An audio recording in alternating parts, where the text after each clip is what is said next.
गल सुन मेरा पुत्र तू है मुनव्वर एक जुगनू। जी बाबा जी हुक्म करो की कहना जे ए दसो। इधर आ वही धी रानी तू है एक तितली सोनी। जी फरमाओ बाबा जी लो देखो मैं आ गई। पाकिस्तान दे प्यारे जुगनू मेरे वर्गे सारे जुगनू। इस धरती दियां सारियां धीयां मेरे वर्गियां सारियां तितलियां। गल ए सारे सुन लवो।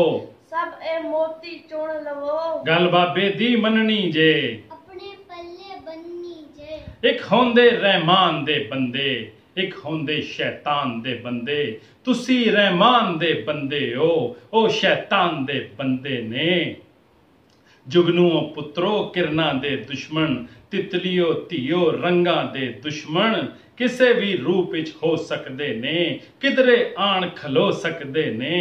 रब इन्हां शैतानां तो बदनीयत बेईमानां तो ਤੁਹਾਨੂੰ ਸਭ ਨੂੰ ਬਚਾਏ ਰੱਖੇ ਰਹਿਮਤ ਦੇ ਉਹ ਸਾਏ ਰੱਖੇ। ਪਰ ਸੋਹਣਿਓ ਇਸ ਦੁਆ ਦੇ ਨਾਲ ਆਪਣਾ ਰੱਖਣਾ ਹੈ ਤੁਸੀਂ ਖਿਆਲ। ਇਲਮ ਦਾ ਨੂਰ ਵੀ ਹਾਸਲ ਕਰਨਾ ਹੈ ਰੰਗੇ ਸ਼ਊਰ ਵੀ ਹਾਸਲ ਕਰਨਾ ਹੈ। ਘਰ ਮੈਦਾਨ ਮਹੱਲਾ ਸਕੂਲ ਆਪਣਾ ਨੇ ਜੇ ਸਖਤ असूल इस असूल तो बरी नहीं होना। किसे भी नाल फरी नहीं होना। अब्बू मामू चचा नाना दादा इन्हां चंद मर्दां तो सिवा बिल्कुल करोना दी तरह तो तुसी बस रखना है फासला। सिवाए इन्हां चंद मर्दां दे तुहानू कोई भी प्यार ना करे।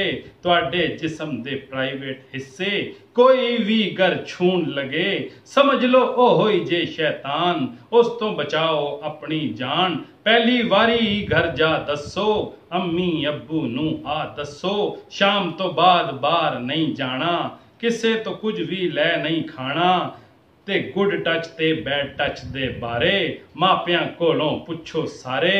मापे भी हुण सारे जागण बच्चियां पिछे दौड़न भागण ताकि ए जुगनू चमकदे रहन ताकि रंग तितलियां दे दमकदे रहन। रोशन ते रंगीन जहान चमके दमके पाकिस्तान। जिंदाबाद हो पाकिस्तान।